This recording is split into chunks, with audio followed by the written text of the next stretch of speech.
Hello everyone, it's Carrie, and today I'm excited to show you these stamp sets that come in the August Hedgehog Hollow kit. These were designed in collaboration with Alex Syberia, and today I'm going to be using Zig Clean Color Real Brush markers to blend these beautiful florals.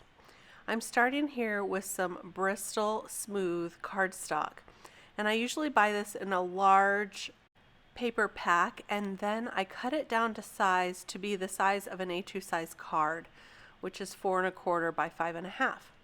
I'm stamping these floral images with some VersaMark sticky ink, and I'm going to gold heat emboss them with this gold embossing powder, and I'll just heat set that with my heat gun. This is going to help a lot with the blending with the Zig Clean Color Real Brush markers because it'll keep it inside of each of those wells, and I really like using this method when I'm doing watercoloring or using zigs or anything like that. I'm starting out with this turquoise green, which is number 42, and then I am going to blend that with the pale green, which is number 45. And then I also chose a really light, kind of like a yellow green here. Yeah, it is called yellow green. And I'm going to blend it all out with that. When you first start blending using these zigs, you're going to want to just test it out and see how it blends on your paper. I have tried this on other watercolor papers and other different papers, and it works the best for me on this Bristol Smooth.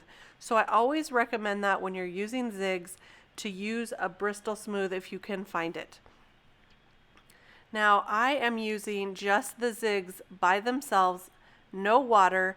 Sometimes I will use these zigs with a water brush and blend it out with a water brush, but to get some real vibrant colors, I am only just using these zig markers.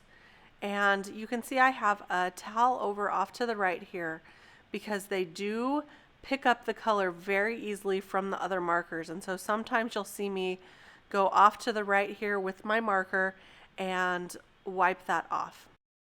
Now here I have finished all the leaves, and I'm going to go in and start on the flower. I have 3 different colors of pinks. The dark pink here that I'm going to blend out a little bit with the light carmine number 21, and then I have this lightest pink color, which is actually called flesh color. And I'm going to even blend that out with this flesh color.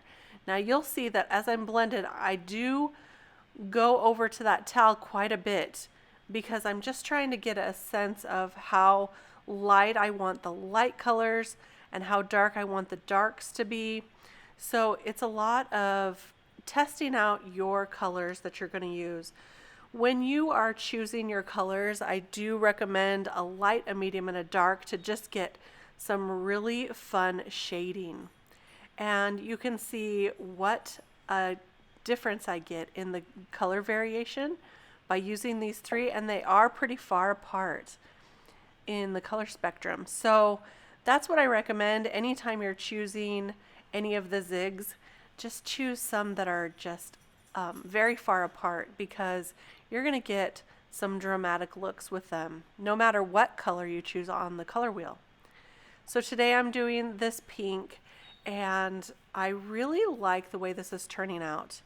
Now I have had a few requests to show all my zig coloring, so I have kept the entire floral coloring in for this particular flower. So if you don't like watching the coloring process, you can go ahead and skip ahead where I put the rest of the card together. But for those of you that do like to watch this part, I really do think it is fun to blend these together. And I usually start with the darkest one on the inside of the flower, or where the petals are folding over. You can see here that the petal folds over there on this one. And so I use that darkest color on that part as well. These zigs blend so beautifully. In fact, you don't have to be a pro to blend with zigs. And look at the results you're getting. I have only been using zigs for a few years now, and not even all the time. In fact, it's been a while since I've used my zigs, truthfully, but it's kind of like riding a bicycle, I think. and they're very easy to blend, very fun to use, and so I suggest just giving it a try. But like I said, the paper does make a difference. I have a little bit of a prediction, and that is that this kit is going to sell out really quickly. And so if you like coloring florals or you like flowers for your cards, then you may want to just run on over and check it out while it's still available. You can get one box and just get this box, or you can sign up for a subscription for a 3-month subscription. And when you sign up for the subscription, you do get some subscriber bonuses in your box. So I just wanted to put that out there and let you know how that works. And now I'm just going to play a little bit of music while I finish coloring up this flower, and I'll meet you back when I'm done.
As I'm just finishing up the last few petals here, I did want to answer a couple of questions that I get really often. And one of them is, in the classes that I teach, they ask me the difference between the Zigs and the Arteza water brush markers. And I actually like both of them.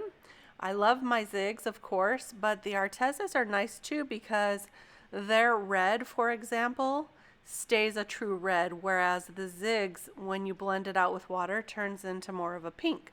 So I like them for different reasons, and yes, I do have both of them. But in my defense, I do teach classes and I use them in my classes, so that's why I have a variety. For the background, I'm just going to be blending out some distress inks here. I'm using peacock feathers to give kind of a light wash to the entire background. And then at the top, I will go ahead and blend some Blueprint Sketch, and for the very darkest color, some Faded Jeans, and those are just going to be towards the top. So I am using these makeup brushes here, and I'm going to continue to go back and forth between the colors until I get a really good blend. And I'm using the Distress inks here because I did want a darker look than I could get with the oxides. And I think in the end it created a real nice dramatic blend, which was what I was looking for, so that these flowers could really pop off the base of that card. So I am finishing up the blending here, and as you can see, I'm going back over once again with that peacock feathers just to get a smooth look. This is going to be the base for our card. Look how pretty that flower is on top. I'm using some pretty pink posh sparkling clear gemstones here, not the sequins but the gemstones. Then I just stamped out that thinking of you sentiment that also came in the set. I attached the gemstones with that liquid Nuvo adhesive, the Deluxe adhesive, and you can see right now they look white, but that will dry clear, and so those will show the sparkling clear gemstones.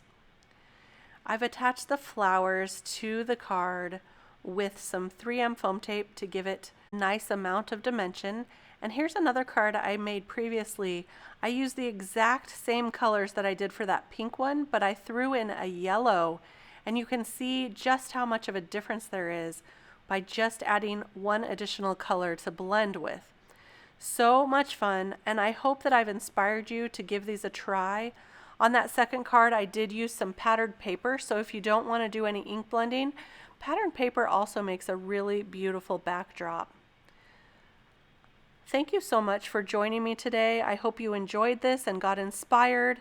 If you did, give me a thumbs up and consider subscribing to my channel. I'd love to see you here again. Here's a few more videos you might be interested in. We'll see you next time. Bye-bye.